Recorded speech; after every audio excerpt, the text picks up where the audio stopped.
жаңа жарылқап айтып өтті, мынау шынында да қазір мынау екі тіл мемлекеттік тіл сияқты. Ана заңда жазылған қазақ тілі мемлекеттік тіл, соның астына жазып қойған орыс тілі қазақ тілімен тең қолданады деп. Міне осыны көп адамдар теріс түсініп жатыр. Мына кезінде мен парламентте жүргенімде сол олға мынау кім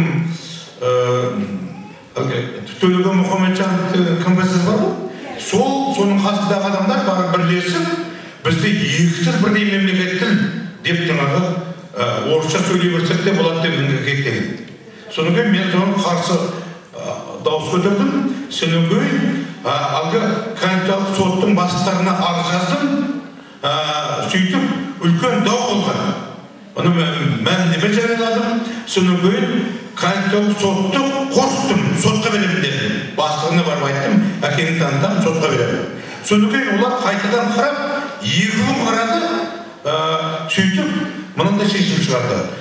Қазақтың тілі бізде мемлекеттік тіл біреу ғана, ол қазақ тілі деді.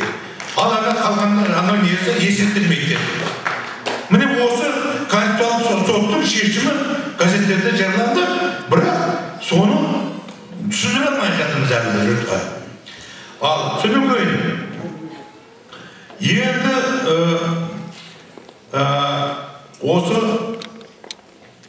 айтылып жатқан проблемаларда есеп жоқ.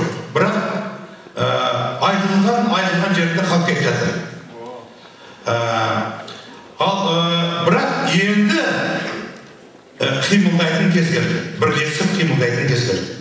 Біз осы мәселені орнына қоямыз. Болмаса